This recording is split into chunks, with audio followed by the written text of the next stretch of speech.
নমস্কাৰ মুনাৰ kitchen and ব্লগলৈ সকলোকে স্বাগতম জনাইছোঁ। আশা কৰিছোঁ আপোনালোক সকলো কুশলে আছে। আজি মই লৈ আহিছোঁ এটা থলুৱা ৰেচিপি, প্ৰত্যেকৰে ঘৰতে প্ৰত্যেকৰে বাৰীতে থকা এটা সহজ ৰেচিপি।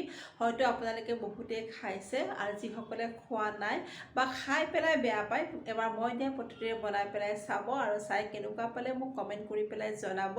আমাৰ স্বাস্থ্যৰ কাৰণে যথেষ্ট উপকাৰী এই থলুৱা ৰেচিপি আজি মই কি বনালোঁ আহকচোন চাওঁ। ভিডিঅ'টো আৰম্ভণিৰ পৰা শেষলৈকে চাব আৰু চাই কেনেকুৱা পালে কমেণ্ট কৰি পেলাই জনাব।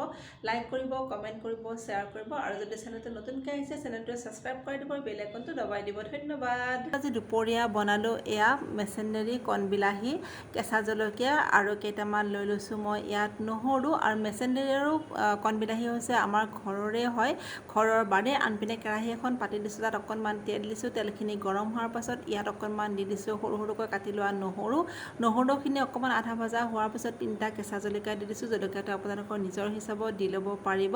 এইখিনি যেতিয়া অকণমান ভজা হৈছে তাত দি দিছোঁ এয়া বাৰীৰে কণবিলাহী আচলতে খাই পেলাই বহুত বেছি ভাল লাগে মেচেণ্ডেৰীৰ লগত। আৰু আপোনালোকৰ যদি কণবিলাহী নাথাকে ডাঙৰ বিলাহীও দিব পাৰে। আৰু এতিয়া ইয়াত দি দিছোঁ সোৱাদ অনুসৰি অকণমান নিমখ আৰু অকণমান হালধি। নিমখ দিলে বিলাহীখিনি খুব সোনকালে সিজি যাব।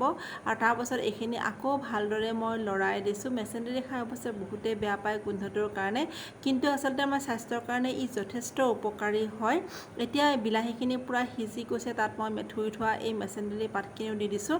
আপোনালোকে মেচেণ্ডেৰীখিনি সৰু সৰুকৈ কাটিও ল'ব পাৰিব, যিহেতুকে মেচেণ্ডেৰীখিনি দিয়াৰ লগে লগে একেবাৰে অকণমান হৈ পেলাই যায়।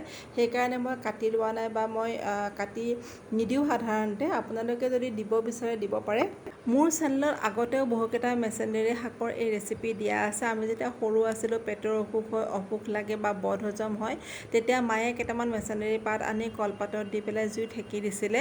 আৰু তেনেকৈ কৰিলে আচলতে খুব সোনকালে ভাল হৈ যায়। আৰু আমাৰ নিয়ামিতাকো আজিকালি আমি মেচেণ্ডেৰী পাত দিওঁ কেতিয়াবা যদি পেটৰ অসুখ হৈ থাকে। এইখিনি আৰু প্ৰায় 5 মিনিটমান সময় ভাজিব লাগিব। এয়া দেখিছেনে, আচলতে কেৰাহীত লাগি আছে যে নিজে নিজে উঠি আহিব, তেতিয়ালৈকে এইখিনি ভাজি থাকিব লাগিব।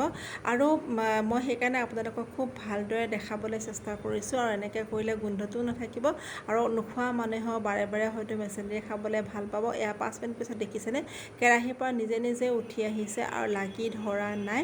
এতিয়া মই গেছৰ ফ্লেমটো অফ কৰি দিম আৰু আপোনালোকক পৰিৱেশন কৰি পেলাই দেখাম। আৰু মেচেণ্ডেৰী এনেও আচলতে আমাৰ স্বাস্থ্যৰ কাৰণে যিহেতুকে যথেষ্ট উপকাৰী হয়, আপোনালোকে এনেকৈ খাব পাৰে, সৰু ল'ৰা ছোৱালীকো দিব পাৰে।